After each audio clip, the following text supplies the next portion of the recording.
Hi counselors, welcome to another video from Counselor Tips. In today's video, we are talking about supervision. So breaking the word down, super, fantastic, awesome, above, going above and beyond, and vision.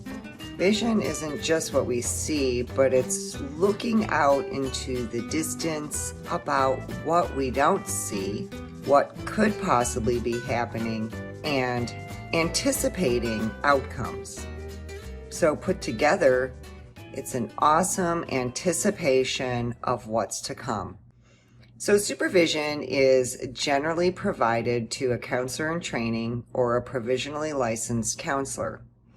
That means someone who is not fully or independently licensed. And so a supervisor is there to help guide you. They're there to assist. A supervisor is not your counselor. Although in subsequent videos we'll talk about different models where counseling is a portion, and they can help you think critically like a counselor would. And they can be supportive and empathetic and compassionate, but they're not there to provide you assistance with problems that you would find in your personal life. They are there to help you professionally.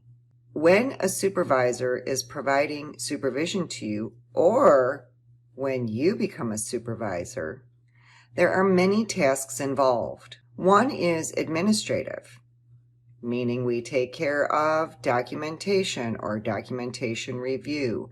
We help students or counselors in training to obey the laws of the state where there is credentialing required, which is all 50 states now. We help those that we're supervising follow and obey the ethics code. We help supervisees choose an appropriate theoretical orientation that would suit the best outcome for client care. We help supervisees discover techniques and refine the application of those techniques. We oversee correct clinical documentation, not just for legal reasons or reimbursement reasons, but to help protect the client as well as the supervisee. A supervisor assists a supervisee in building their competence. That is, learning to become a master of their craft. Sometimes becoming a master of your craft requires you to be evaluated, and evaluations can feel sometimes touchy. But if you remember that your supervisor, who is providing an awesome experience that is thinking futuristically, their evaluation should be well-rounded, meaning giving you feedback in areas that you're doing great and other areas where you could improve. It would be a disservice to you as a supervisee if you only heard that you always did things great and didn't know where you could improve, because you would leave the relationship potentially disabled in providing the best services to a multitude of clients, thinking that you always did everything well, and you never had an area to work on. Having been a counselor for several decades, I'm no longer under supervision, but I've become my own best supervisor. I evaluate my own sessions or interactions with clients and give myself that well-rounded critique and what I did well and places where I could improve. So use the supervision to receive that well-rounded feedback that's supportive of you growing your competence and your professional identity. There are different kinds of supervision that can be provided. Group supervision is when there is one supervisor and multiple supervisees, 3 or more. Triadic supervision is when there's one supervisor and 2 supervisees. And individual supervision is when there's one supervisor and one supervisee. In my opinion, having provided all those forms of supervision myself, as well as participated being a supervisee in all those versions of supervision, my favorite is triadic, where there is one supervisor and two supervisees. If matched well, the supervisees actually can mentor one another and learn better about how to provide well-rounded supervision for when they too become a supervisor.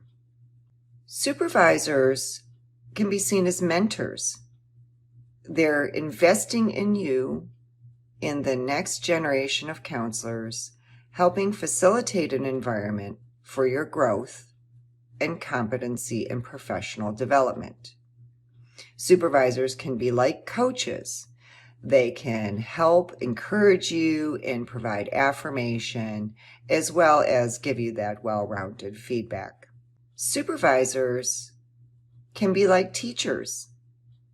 They're continuing to educate you and transfer their knowledge or encourage you to go out and find your own knowledge in areas where you need to improve. In the teacher role, this is where supervisors are teaching you about your strengths in areas that need improvement. In the teacher role, supervisors are also assisting you in reviewing your own goals and objectives in your professional development.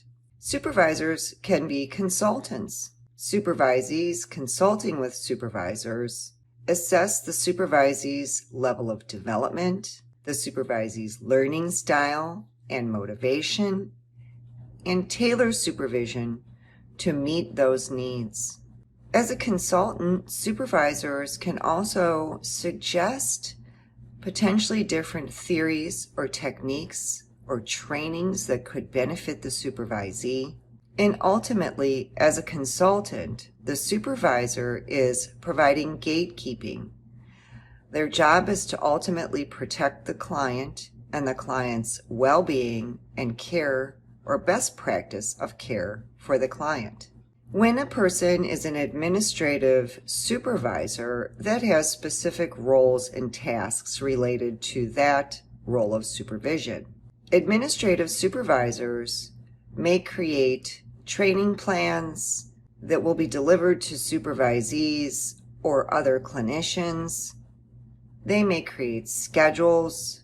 They may be involved in selecting and hiring counselors in training and counselors, as well as other staff.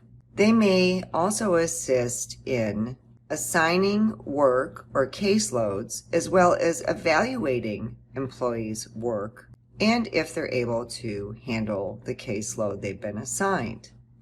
Administrative supervisors may also serve as a buffer in the chain of command.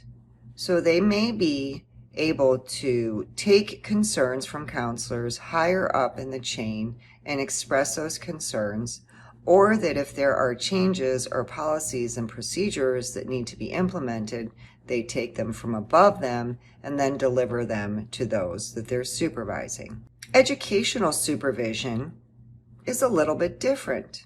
Educational supervision can include things such as staff development, either recruiting people to provide trainings to their staff or providing the trainings themselves, as well as implementing or facilitating case discussion about client care.